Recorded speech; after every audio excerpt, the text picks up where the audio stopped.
मतलब दो ढाई बजे लेका दिन लेका इदी किदिया बस उना इदी गुम उतर किदिया दोबारा बाय अगु तो किदिया बस उनी दो उनते रेगे डार सर अगु कते गोज तक जला उतो किदिया जोहार असेंबली लाइव रे सनाम को सागुन दाराम इन देवाशीष तेहन बिहार खना मित दुखद खबर हिजुक कना जहां दो मित छातिक हर मित सांताड़ गोंके गोज केदेते आकुआ डाहार रेगे चापात गिड़ी काते सेंगेले धराव को आती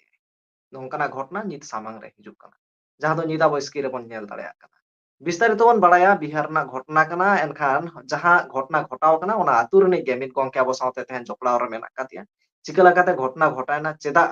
तेहन नेलोक कना जहां दो सांताड़ को चेतान रे नोंका अटैक हिजुक कना ओना आतु रे गे मित गोंके अबो सावते जपड़ाव रे मेना कातिया घटना सानामा विस्तारित बड़ाय रे बन चेष्टाया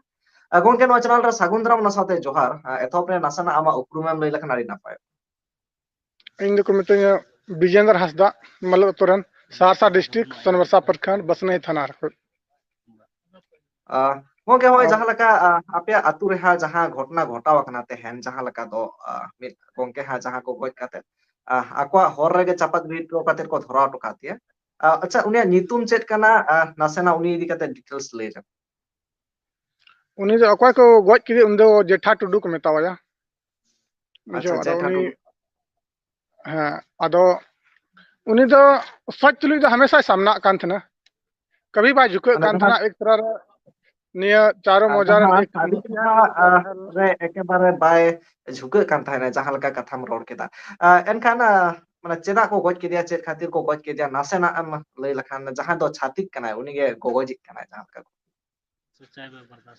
अदो उनी दो को गोज केदिया नोंका रे उनी दो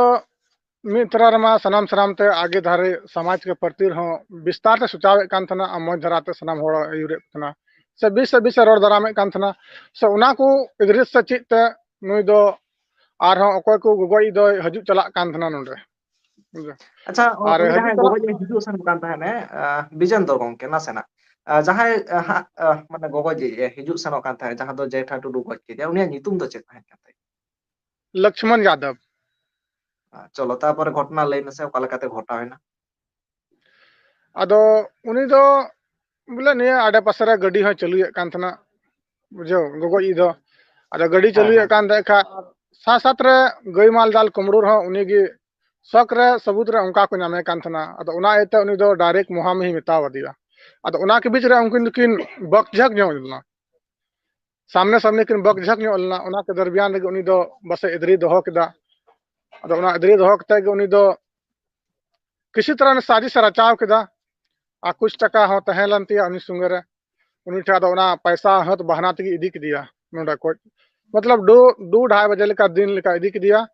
बस उना इदी गुम उतर किदिया दोबारा बाय अगु तो किदिया बस उनी दो उनते रेगे डार सर अगु कते गोज तक दिया जला उतो किदिया जहां लका हा बोले जेठा टुडू आया बाड़गी से ते नाम जला उतो ताहे किदिया अच्छा जेठा टुडू तको ओड़ा रे दो तिना होड़ा तिना आको ओड़ा हो बार हड़ गया किन अकिन जूरी पुरी मत गया किन गिदर पिदर दो बनु पदा एनखान दो नित दो हा एकला गिया एकला गया नी तो दो आय मत सर एकाल एनखान आज चेद दादा लई काते को इदी आज दादा केदिया मेनाया नितो आज दादा मेनाया आज दारन मिटन कुड़ा मेनाया बस चेद उन्हें लई गया काते को इदी केदिया जेठा टुडू पैसा एम बहनाते अच्छा अपने पैसा नाम ताहे ने पैसा एम बहाना ते इदी काते अंतर गे बोले अच्छा पैसा नोआ तहेलन ते जता तो उनी ठे अदो तहेलन ताय खा दो उनागे कुया कान थना बोले दन पैसा एम कतिन में मुझे आदरा इधरी में एटा को तहेलन ता ना तो इदी किदिया आदि बहाना तगी अंतर गे ने गुम किदिया नि दो अंतर गे गोज केते जला किदिया अच्छा नोआ लहा रे चेलका पे उइहेरे कान ताहेने उनी जहां दो हा लक्ष्मण यादव जहां एम लई कना उनी ओका लका ताहे कना नोआ लहा उनी दो एक प्रकार अंदरे अंदर बोले उनी दो एक क्रिमिनल रूप पे तहना मेनका बोले बाय बडा चुक कान थना बोले खुफिया एजेंट लेका काम ए कान थना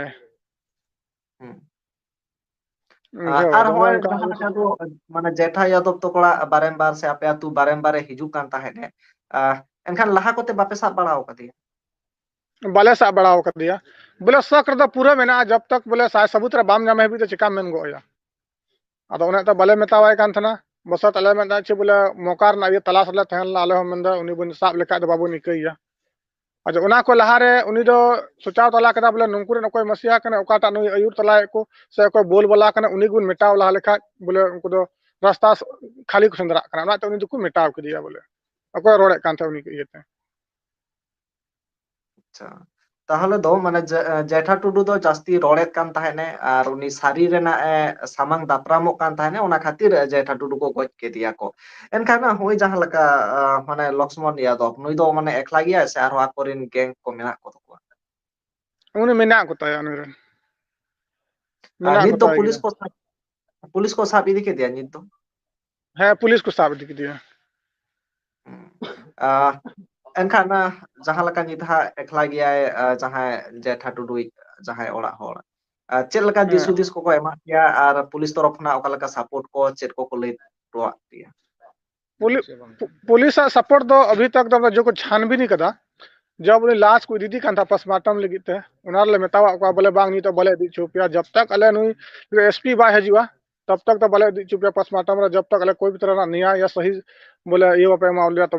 बोले दी चुपिया अदो उन्हें उनाते एसपी अभी हेजना छानबीन पूरे लगावना बोले जहां तक उनिया मयांग का को तू कांथना उना को साब दी के ये रिपोर्ट को दी जांच रे तोरज हो तहला तोरज हो जो जहां तहला उनिया बॉडी पूरा को दी के सनाम जांच रे जो और एसपी खुद है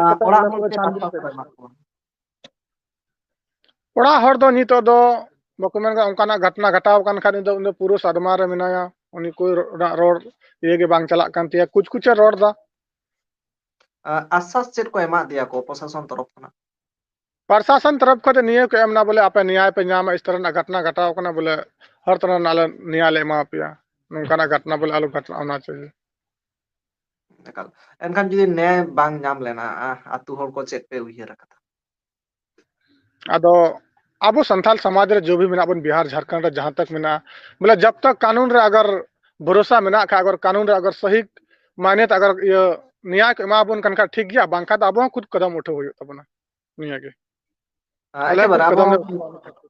अब बन नेल दा जहां लका झारखंड चेदा वेस्ट बंगाल बिहार कोटा बन नेल दा उड़ीसा जहां सांताल कना उनको चेता रे नाहाचार चला कना उनका ठीक ठाक न्याय बाको नामेता चेम लिया तो न्याय बको नाम दा इन निया के मेना जहां तक मेना बना बिहार झारखंड उड़ीसा बंगाल या जो जहां मेना बन उना को इन सतर्क आबन सजग आबन और साथे साथ रे इस तरह अब साथ रे नोकाना घटना घटा कान का अब एकता अब एक यूनिटी बिना बन दहोया ठीक तब दिक्कत तुली अब बन हमला दाड़े आ संग कुछ बन लड़ाई दाड़े जब तक फुटपाथ हंता नंता बन तहना दो बाबन लड़ाई दाड़े उना तो जहां खय के मेना जहां लेकाना घटना कान गे पूरा ईयर बन कांटेक्ट बन तहना उस तरह ना बोले नोकाना घटना आलो होयोगमा जो अदो जब तक अब रे बाबन केटा जो बांखा बोले हुयुक कना बांग बोले घर के बेदी लंका डाहे वाला कहानी हुयुक कना दो उनका गे नुका को गजो ते बन थना दो उड़ा रन बोले जहां रन उनका घुसपेटी बाबन कमिया सोरन बन तन जहां रन बन तन उनका ना इस तरह ना आलो हुयुक जो अब गोंके ना बड़ा कना होय जहां लका दोहा लक्ष्मण यादव पे हिजु कान ताहेने नुकु ओड़ा एनखान ओका लका सगै ताय ताहेत कना ओका लका सगै आते हिजु कान ताहे उससे सगै के हजू कान थना उससे कमी कान खा तो जनरली के हजू कान थना उनका के चाचा भतीजा के चलो एनखान मुचाद रे चेदम लैया चीन चीन ले मुचाद रे नौकान दुख बोले घटना कान खा में अपना रहा कुछ ज्यादा शक्ति न बन बोले बन एकदा बोले ची चिकाया से ची रोड़ा न बन जो भी रोड के नियर के आम और जहांटा कुली उपरुम में अगर जहांटा रोड ना मना का बोले इन अभी तक बन सचा दड़े कना बांग का दो उनका हुयो खा दो बोले ऑल कतन एम दड़े मा जहां तक इन अभी रोड के निन खय गे